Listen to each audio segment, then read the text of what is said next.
It's time to enter the drone zone with me, James Drone, aka Pure Ambient Drone. So hit that subscribe button, tap that bell, and get ready to synth on. Hey there, Synth Drones. We are back with episode number 30 of Midnight Synthesizer Talk with me, James Drone, the voice of synthesizers. This is the place where we close our eyes, open our ears, and expand our minds. Dig deeper into my world at jamesdrone.com. That's jamesdrone.com. I have my music there, links to social media. It's a lot of fun. So when I was growing up, I had a lot of adventures. And you want to know why? Because my father was military all the way up until I don't even know, 17, 18 years old. And I got to see a lot of the world. I've been to Germany, I've been to Italy, I've been to Hawaii, I've been to almost all the states, or at least through them one time or another. Maybe not all of them, but a lot. Okay. I think one of the most interesting times I ever had was when we went to Italy in the 1980s. And we were stationed in a place called Naples, Italy. It's a pretty big city for Italy, and the population is really crowded in some spots in the city. All of our stuff came over to Italy on a boat, a ship.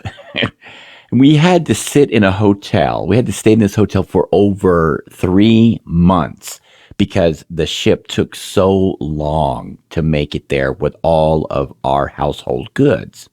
And I got to know a lot of people in this hotel, including Giovanni. Giovanni was the owner, manager of this hotel. He smoked a pipe, and every time he smoked this pipe, I remember he would always hold it in his left hand. And I remember this because his thumb was completely black. And it had a huge, thick callus on it. And he would take that thumb and he would pack his pipe with that thumb. And sometimes he would just hold that pipe. He would just stick his thumb inside of it while it was fully lit and just hold it while he would speak to my father. He spoke fluent English. We really got to know a lot of people over in Italy, and they were the dearest people I've ever got to encounter. And the most interesting thing is that because he was in a position to where he had a good income, he was able to afford things that most of the population over there at that time could not afford. He had a music room in the hotel. It was kind of like his private little getaway. And one day, he invited my father to come in to talk into this room that had all these instruments. And I was staring at the drum set. What kid doesn't want to grab some drumsticks and go, boom, psh, psh, bang, bang? I mean, come on. But he looked at me and he said, go right ahead, play on the drums.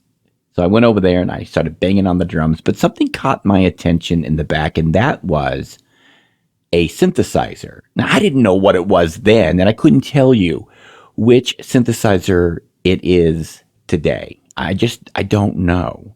I just remember this large, flat, kind of like keyboard with no speakers.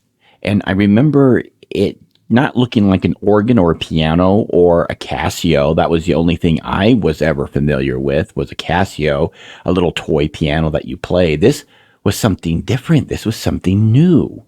And so I started to wander over there from the drum set. And I remember Giovanni stopping in mid-sentence with my father and lightly and politely telling me, no touch. Yeah, this was something special. And because I was so young and it's so long ago and I had no interest in synthesizers as a young boy, I really couldn't even tell you what it was. The memories, they get foggy as you get older when it comes to little details like this. But I remember him telling me, this one is very expensive, and no the touch. I remember that. A few days later, I was sitting downstairs. They had a little coffee shop down there. You could order small food items like sandwiches, coffee, tea, things like that. Now, Let me explain something to you really quick so you understand where I'm coming from. Many places in Italy, and I can't speak for today, but back then, there were like stone roads. The roads were made out of stone, okay? And they were very well built. I don't know how old they were, but cars would often drive on these roads that were built out of something like bricks, stone, something like this. They looked like bricks that were laid down. They were very well put together. And so when a bus would come by this hotel, you would hear a loud rumble because of the street and the way things were built over there. You could hear the vibrations to the building, and it just sounded like a large rumble. So I'm sitting there on this bench, and I hear this rumble that I think is a bus coming by. But now I'm thinking, because this time it's really powerful, really loud, I'm thinking, is this bus coming real close to the hotel? Is it going to ram the hotel? All this is happening in milliseconds, microseconds. Your mind is just firing off because immediately people were screaming, but they're screaming in Italian. And I don't understand what they're saying, but they're just yelling and they're starting to run out. And I'm like, this noise is getting louder. What do I do? You got to remember, this all happened in a split second. But to me, it was like slow motion. I was so afraid. I was just so startled. I was so confused. I was alone downstairs in this little coffee shop in a foreign hotel in a foreign country. And all I can hear is this loud rumble, and it's getting louder and louder, and the building is shaking and swaying, and it's hard to stand up. I just start following everyone. I'm just a little kid, and we get out in the alleyway, and I know now we should not have been in that alleyway. We should have got clear of the alley. And I remember somebody saying something in Italian and pointing up at one of the street lamps, and it was just whipping around like licorice. And I was just like, wow. This is crazy.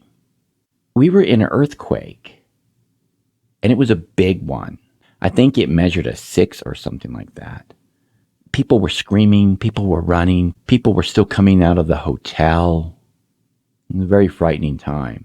There was a lot of damage to the building and to buildings around us. I don't think that we were actually in the center of where the quake struck, but we felt a lot of the shaking. And I remember going back into the hotel after everybody, said it was safe to do so. It was such an eerie feeling because dust was all over the place and you could hear crackling, and it was scary. It was like, what do? We have nowhere to go. We have to go back to our room. Is it safe? I don't know. We're going up. We were on the 3rd floor, if I remember correctly. And remember, they were telling us don't use the elevator. If you've ever ridden an elevator in Italy in the 1980s, unless you were in an expensive building, and this was not an expensive building, this was not by any means an expensive building, you have to step into the elevator and you shut this little gate in front of you, and there's no door, okay? And you just, you go up in the elevator or down, whichever way you're going, and you see all the floors passing right in front of you there, because all that's separating you and the walls that are moving outside of the elevator is that gate. In most cases, some of them did have doors, but not this one. And so we were told not to use the elevators. They weren't safe, and they taped them off. They blocked them off. They wouldn't let you on them. So we had to take the stairs, and going up the stairs was scary enough because many of the stairs had cracks in them. And here we are, we're going up 3 flights of stairs, and they would twist around. You go up a little ways, and then you take a little turn, and you go up to the floor. And we had to do this 3 times to get to our room. And our room, after you got off the stairwell, was on the other side of the building, so you had to walk a hallway. So first we're going up 3 flights of stairs with cracks on them, and here's the scary thing. You're walking up these stairs, and you can hear dust from the bottom of the stairs and pieces coming loose. Why we were in there, I don't know, but there was no place for us to go. Everybody just went back inside. We were told it was safe. We get up there and we have to walk this hallway all the way to the end. And I remember because on one side of the hallway, as you're walking towards our room, the right side contained other hotel rooms, the doors. But then the left side had nothing but windows because the building was laid out in like a square. And so in the middle of the building, you could look out the window from a hallway and see the little middle section. And if you look down out of the window, you would see they had a little outdoor area with plants and a patio with furniture and stuff like that. So on the left side, you had windows. And I remember looking out the left side and seeing all the glass cracked or broken open. And there was glass on the floor. And you could look across to the other hallway on the other side of the building, because it's like built in a square with an open center. And some of the windows over there were broken and cracked. And so I'm going all the way down to the other side of the building. And man, my mom was already up there looking for me. She was just terrified. She didn't know where I was. My sister was with her. And my dad, he was downstairs looking for me. And of course, I'm getting yelled at. Where were you? And she was upset with me because I was supposed to be back at the room before it got dark. And I didn't do that. I lost track of time like young guys do, right? So anyway, the next day, we're going to get in the elevator because they were telling us, oh, the elevator is safe. The inspector's been here. The elevators are open. So we get on this elevator and we're riding it down. And I remember seeing cracks because remember the gate is shut, but you can see the walls and the walls are now cracked and damaged. And we go downstairs and my dad, he wants to talk to the manager and just ask him questions about the earthquake and about the area around them, because we had been hearing news reports that many people went into the buildings and the buildings collapsed with the aftershocks and it killed a lot of people. There were bodies lined up on the streets. Thank goodness that our building wasn't one of them, but that was one of the things that my dad wanted to talk about. Because there was military people in this hotel, the United States military divisions had sent their inspectors in and they had deemed it safe for the military to remain in this hotel. But my dad wanted to come down there and talk to the manager to get that information because nothing was told to us. So we go down there and we talked to Giovanni, and I remember we went back into that music room and a large piece of plaster had fallen on that synthesizer. And it just completely mangled the keys and the whole thing was defaced. And I remember Giovanni talking to my dad about what was going on and then looking over at me as I was staring at the synthesizer that I wasn't allowed to touch and just seeing it completely mangled with the pieces of plaster still on it. I mean, it was a heavy piece of plaster. And luckily, nobody was in this room because this room did get some pretty bad damage to it. And Giovanni looked over at me and he said, "Now you can touch it." Then I didn't want to touch it. I did have no interest in it at all. Now I can touch it. Wow. It's crazy how memories like that stay embedded in our minds.